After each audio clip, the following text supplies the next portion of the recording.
اب جو ہے انشاءاللہ عید کی نماز ادا کریں گے. عید کی نماز ادا کرنے کا طریقہ تھوڑا جمعے کے مقابلے میں مختلف ہے.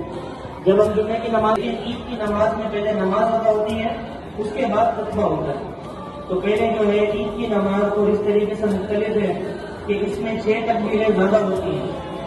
اکثر جو ہم نماز پڑھتے ہیں اللہ اکبر کر کے ہم نے نیت باندھ کر ہاتھ باندھ دیتے ہیں اور پھر اپنی تلاوت کو کر دیتے ہیں. نماز عید کے اندر ایسا نہیں ہے. اس کے اندر 6 تکبیریں زیادہ. جب ہم نیت کریں گے تو نیت بھی اس کی الگ ہے کہ نیت کرتا ہوں نماز عید الفطر واجب 7-6 تکبیروں کے. عید کی نماز واجب ہے، فرض نہیں ہے. عید کی نماز واجب ہے، فرض نہیں ہے. سب سے پہلے تو ہمیں یہ پتہ ہونا چاہیے. اور جو ہے نیت میں بھی ہمیں یہی کہنا ہے کہ نماز نیت کرتا ہوں 2 رکعت نماز عید الفطر واجب 7-6 تکبیروں کے. پیچھے آپ کہیں گے امام کے. اگر آپ امام کے پیچھے پڑھ رہے ہیں تو آپ کہیں گے پیچھے امام کے. اور پھر اللہ اکبر کہہ کر آپ نے ہاتھ باندھنے ہیں اور پھر ثنا پڑھنی ہے جو ہم پڑھتے ہیں. ثنا کے بعد 1 تکبیر ہوگی اللہ اکبر، آپ نے ہاتھ چھوڑ دینا ہے. پھر تکبیر ہوگی اللہ اکبر، آپ نے ہاتھ چھوڑ دینا ہے. پھر دوبارہ تکبیر ہوگی اللہ اکبر، پھر آپ نے ہاتھ باندھ لینا ہے. اور امام کے پیچھے جب بھی ہم نماز پڑھتے ہیں تو ہمیں اپنی قرات نہیں کرنی. امام قرات کر رہا ہے، آپ کی نماز ہو جائے گی.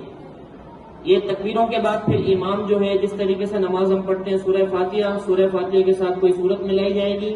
اور پھر اسی طریقے سے رکوع کے بعد 2 سجدے.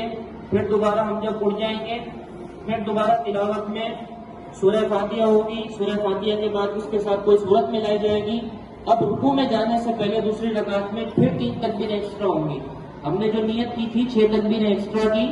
ایک تو ہم نے پہلے بانی تکبیر نیت باندھ کر ثنا پڑھ لی، اس کے بعد 3 تکبیریں ایکسٹرا کی پہلی رکعت میں.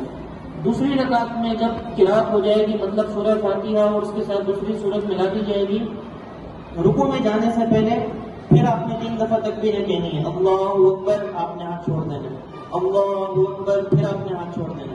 پھر اللہ اکبر، پھر آپ نے ہاتھ چھوڑ دینا.